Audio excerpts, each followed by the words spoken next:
안녕하십니까. 전기차 읽어준 남자 전익남입니다. 네, 오늘도 테슬라 소식으로 여러분들 찾게 되었습니다. 오늘은 업데이트 관련된 소식을 말씀을 드릴까 하는데요. 뭔가 새로 나왔을 때 소식이라고 표현을 하는데 새로 안 나와도 소식이라고 표현해야 될지는 좀 약간 애매하긴 합니다만 일단 말씀드릴게요.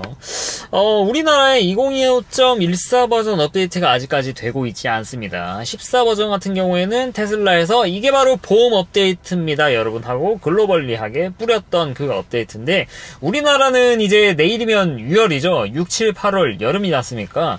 보험 업데이트가 여름이 도달할 때까지도 되지 않았다는 게 굉장히 좀 안타까운 부분이라고 볼 수 있을 것 같습니다. 사실 전익남 옛날부터 보셨던 분들이 아시겠지만 제가 주로 했던 컨텐츠가 바로 테슬라 OTA 소식입니다. 이거 가지고 컨텐츠를 무수하게 뽑아먹을 만큼 OTA를 통해서 업데이트된 게 굉장히 많았거든요. 근데 요새는 OTA가 정말 뜸합니다. 이번은 유독 심한 것들도 있긴 한데 사실 작년, 재작년 그때부터 좀 많이 늦어지긴 했어요. 우리나라에 기가상하이산 차량들이 들어오고 나서부터 좀 빈도가 많이 준 듯한 그런 느낌이 들었는데 느낌이 아니라 팩트기는 한 것 같아요. 우리나라는 다른 나라에서 테슬라 파는 거랑 좀 다른 방향으로 좀 갔어요. 예를 들면 모델 S, 모델 X는 미국산 차량을 들어오죠. 네, 물론 모델 S, 모델 X 전부 다 미국산이긴 하지만 규제를 말씀을 드린 겁니다. 이게 미국산 차량이 뭐 중국에 가면은 어차피 모델 S, 모델 X 걔네들도 중국에 맞춰서 바꿔야 됩니다. 근데 우리나라는 미국산 차량이 들어오면은 건드릴 필요 없이 그대로 쓸 수가 있다라는 게 굉장히 뭐 저희가 썼을 땐 좀 장점이라고 볼 수 있겠죠. 테슬라 코리아 입장에서도 미국에 하는 업데이트를 그대로 뿌렸을 때도 크게 이슈사항이 발생하지 않았습니다. 그래서 미국산 차량만 들어왔을 때 이제 모델 S, 모델 X 말씀드렸지만 2022년까지만 하더라도 모델 3, 모델 Y에도 미국산 차량이 들어왔기 때문에 그때는 업데이트가 1, 2주 있으면 바로 들어오고 했었어요.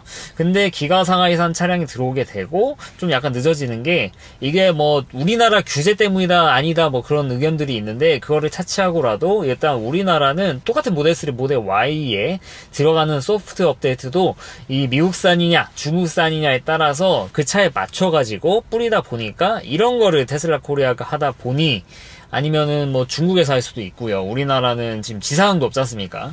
그러다 보니까 좀 이렇게 늦어지는 게 아닐까라고 뭐 개인적인 뇌피셜, 네, 뇌피셜이라고 하지만 다들 그렇게 생각을 하시겠죠. 아무튼 좀 굉장히 좀 아쉬운 부분이고 해소될 여지가 앞으로 좀 안 보인다라는 게 좀 안타깝긴 합니다. 다만 좀 이런 식으로 희망회를 돌리는 분이 계시죠.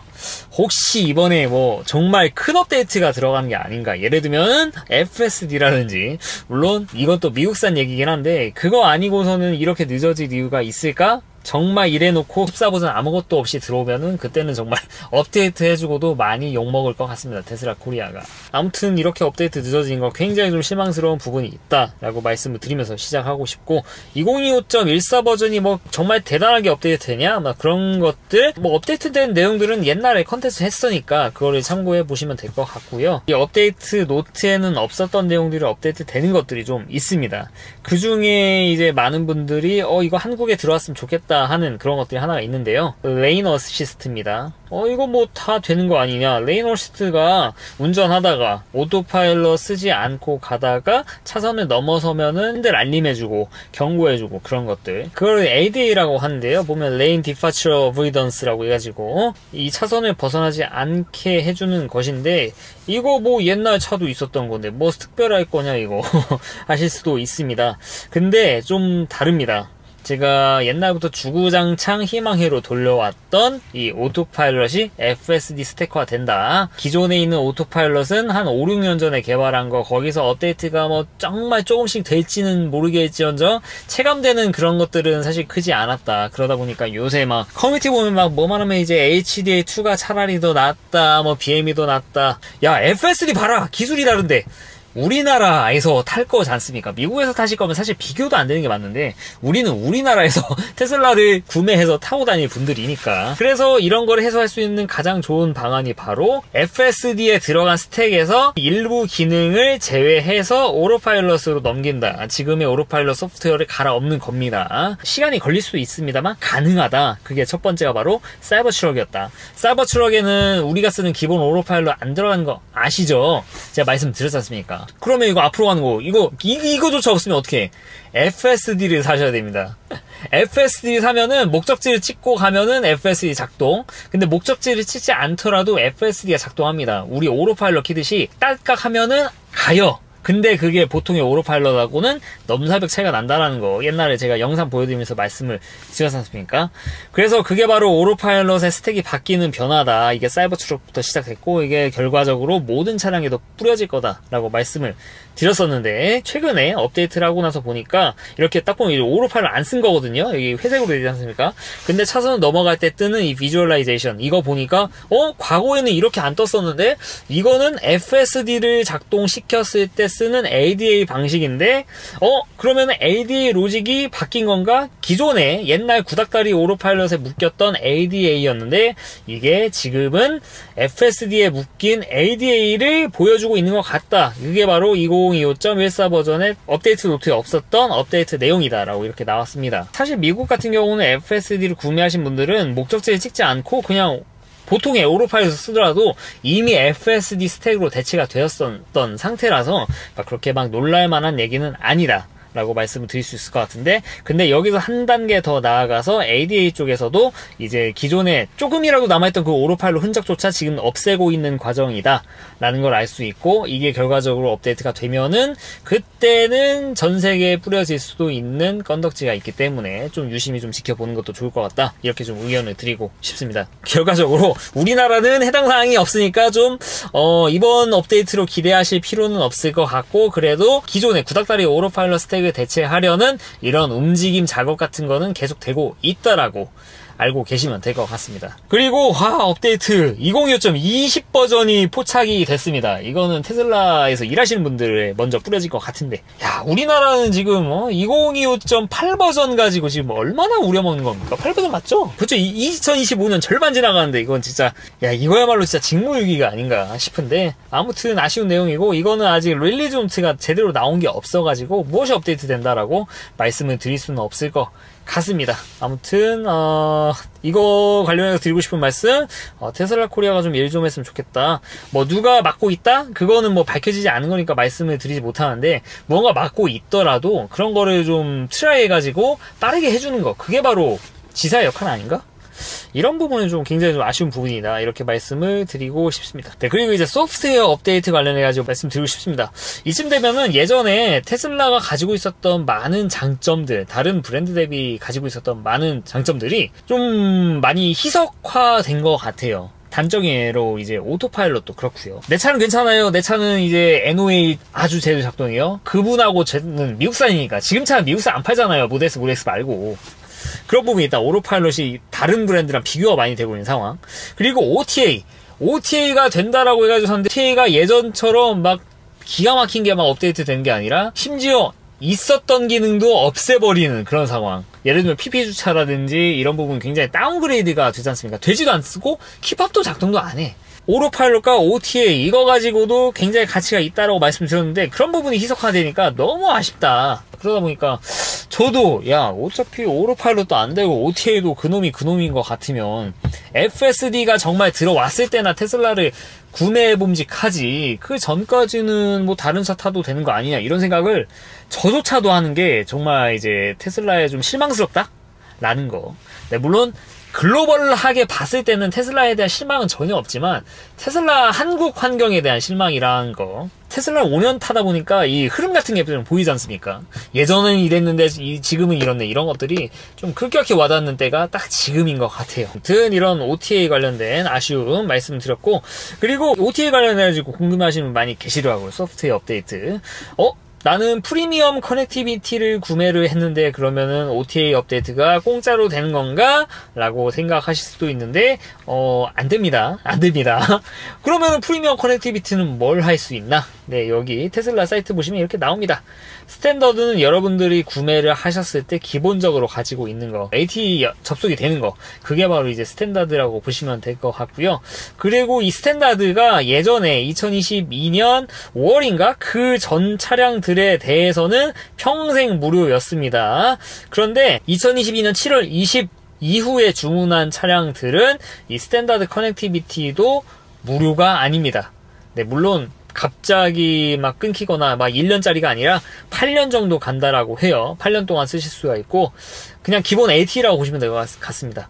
이 스탠다드는 할 수 있는 게 좀 제한적입니다. 내비게이션 찍었을 때 실시간 교통정보, 경로 내비게이션, 이것도 안 됐었는데 되게 해준 겁니다. 네, 물론 그렇다고 사실 실망하실 필요는 없습니다. 아니, 잠깐 이렇게 많이 해주는데 굳이 그렇게 실망할 필요 없다고? 실망할 것 같은데? 라고 생각하실 수도 있는데, 어차피 스탠다드 커넥티비티 기본만으로도 핸드폰 어플을 통해서 조작 다 가능합니다.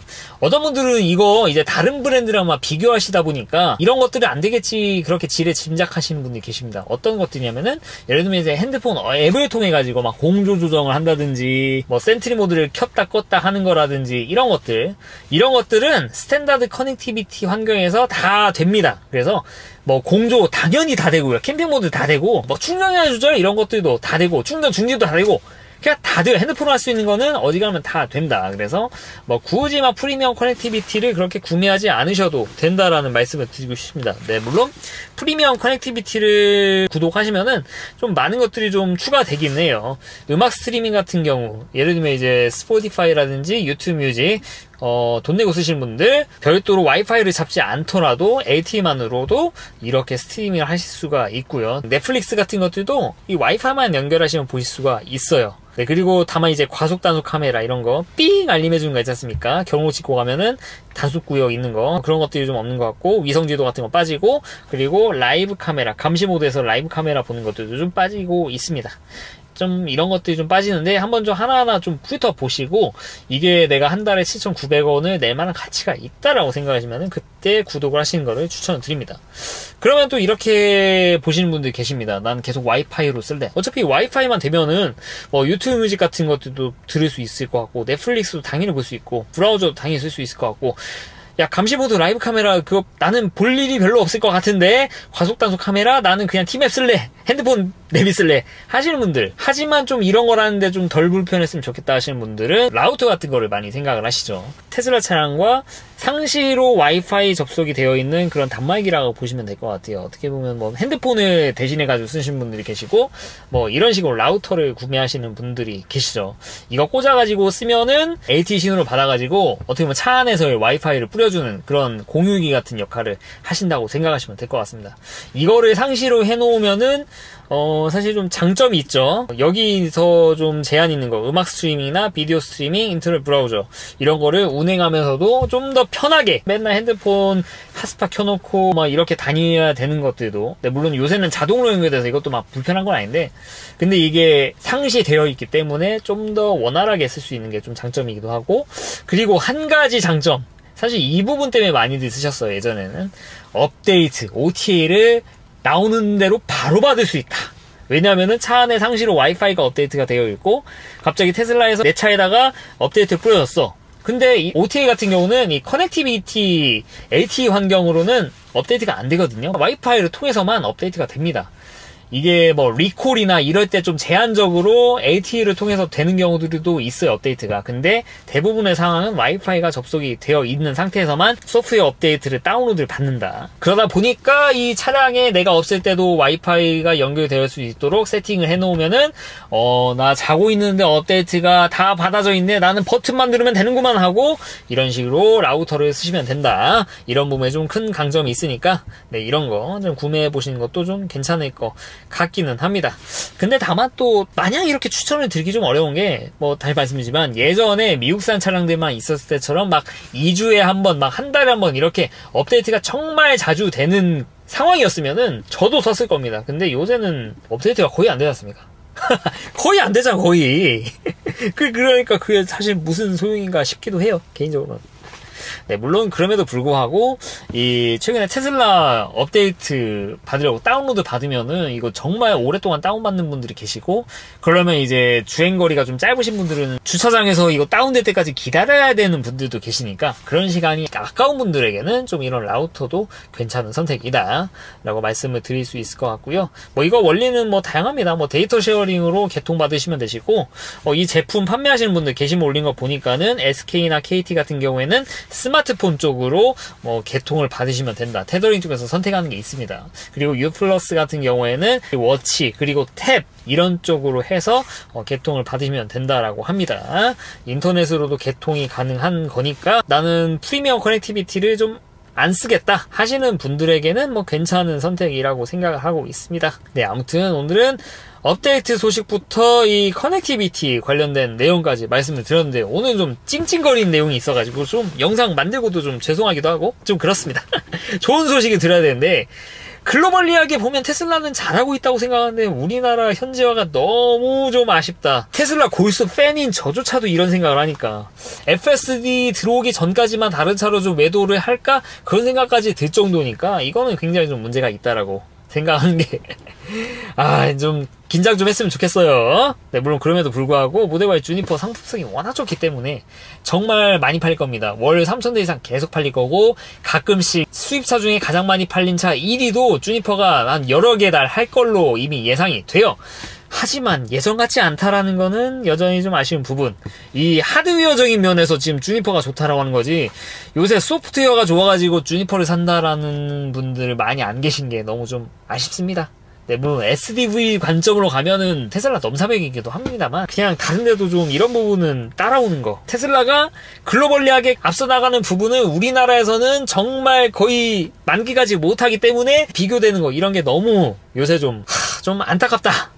테슬라 오래 탄 사람으로서 좀 안타까워가지고 이렇게 말씀드리고 왔습니다. 네, 아무튼 오늘 영상 이 정도로 하고 마치도록 하고요. 앞으로도 좀 유익한 주제를 가지고 여러분들 찾아뵙도록 할 테니까 네, 좋아요와 구독 부탁드리도록 하겠습니다. 네, 긴 영상 시청해 주셔서 대단히 감사합니다.